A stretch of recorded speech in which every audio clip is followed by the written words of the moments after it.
Good morning, Katrina here with Blue Rose Gluten-Free Baking, and today we're going to be making gluten-free pizza crust from the mix. Just so you know, these mixes do contain powdered milk. If you have a milk allergy, feel free to let me know. They can be made without milk, but it's a custom blend, so you have to contact me directly and I can ship you out mix without milk in it. One box of mix will generally make 3 large-sized pizza crusts. So when you open the box, you'll have a bag full of the flour mixture and a piece of paper in there with all your directions. It lists all the wet ingredients you need and how to build your pizza crusts. So now we're ready to move on to starting to build our crusts. All right, so as you can see here, I've poured the ingredients from the mixture into my mix bowl. You're going to want to pour it in first. Use your paddle attachment and turn it on kind of low medium for about 10-15 seconds. It'll knock all the lumps out and kind of aerate the dough a little bit. So we've got that done. Now we're ready to add our wet ingredients. So here I've got 2 tablespoons of oil, a teaspoon of apple cider vinegar. I've got an egg white plus a whole egg, and I add a can of club soda. It helps make it rise better, and it softens it, softer than just using water. So have it on low and add your wet ingredients. This first part's going to come together fairly slowly. Get all of your wet stuff in there. You're also going to want some water nearby. So if you want to just take a look in the bowl here, you want to watch how the dough's coming together. This is where you start to guesstimate it. I'm thinking that's going to be a little bit dry, so I add a little bit of water. There's actually no measurements on the instructions for the water. If you don't feel comfortable doing it, don't add any. Your crust will still work out. Once this is looking good, if you want to take a look, can you see inside the bowl there? That's good. Now at this point, you want to turn your mixer on high for 3 minutes and just let it mix. All right, so we're done whipping it for 3 minutes. You can see it's nice and fluffy and kind of spread all over the bowl. So we're going to take it over. When that's actually whipping, you can prepare your pizza pans. You're going to need at least 2 up to 3 pans. You can line them with parchment if you've got it. If you don't, you're going to want to oil them. Edge to edge, really nice heavy coating of oil, because this will tend to stick to your pans. So here I've got my 3 pans ready to go. First thing I'm going to do, I'm going to make sure I get as much dough as possible out of this batch, so completely scrape off my blade and get it out of the way. And then you also want to scrape all around the inside of your bowl and make sure there aren't any pockets of dough sitting anywhere. In fact, before you turn it on high, you may want to stop your mixer for a second and scrape it just to be sure. So once it's all mixed up and light and fluffy, you just evenly divide your dough between your pans. I generally just kind of eyeball it. 1 scoop on each to start, and then go back and do it again, and just try to get it as even as you can. If you're a perfectionist, you can pull out a scale.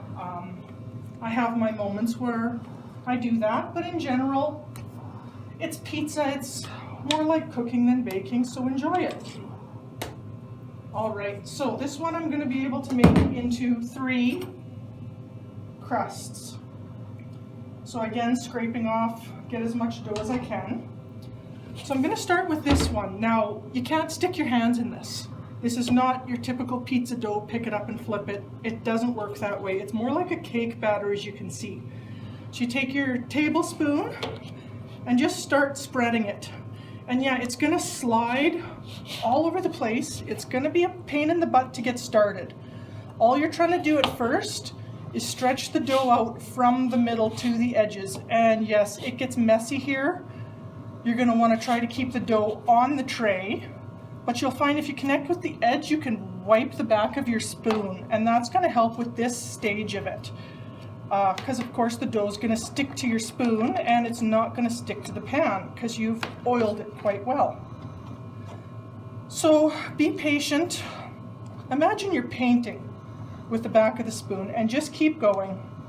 Eventually, you see it starting to spread. It'll still pull apart a bit, but you can backtrack, fix any holes. And as you're fixing them, some become bigger. It's a process. It takes its time, but trust me, it's well worth it in the end. These crusts taste amazing. And as you can see, it's not going to be pretty. It's not nicely rolled out and flat and even. If you're a perfectionist and you know how to get it to sit nice and flat and look pretty, let me know.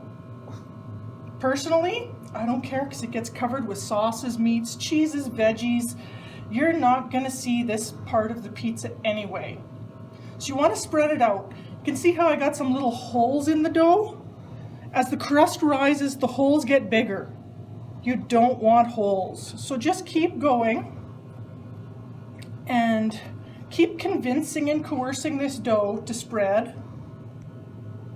Get it, as uniform as you can, realizing the more you go back over stuff, the more you're going to open up holes in it and have to keep working.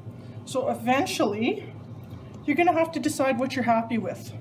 For me, let's see here, not quite. A little bit more this way. Okay, I'm almost happy with this. I want to patch up that and this. I'm happy with that. So you do this with all of your crusts, then you set them aside to rise for half an hour. You want them rising in a warm, draft-free area and just leave them alone. Once they've risen, you do not try to fix any holes in them because all you'll do is let all the trapped air out and they'll fall. All right, so these crusts here have been rising for the half hour. As you can see, they're a little lighter and fluffier from when I spread them, and you can still see a few little holes, and of course the ones I missed got a little bigger. But in general, it looks good and it's ready to go in the oven. While these are rising, you want to preheat your oven to 350 Fahrenheit, and your crusts will go in for 12 minutes. All right, so here we have a crust that was in the oven for 12 minutes. As you can see, it's lightly golden brown and it's pulled back a little bit from the edges of the pan. You're going to want a spatula or a scraper, something quite firm, because even though you've oiled this pan, it still sticks a bit. So you're going to want to gently start with edges and make sure wherever it's stuck, it comes loose.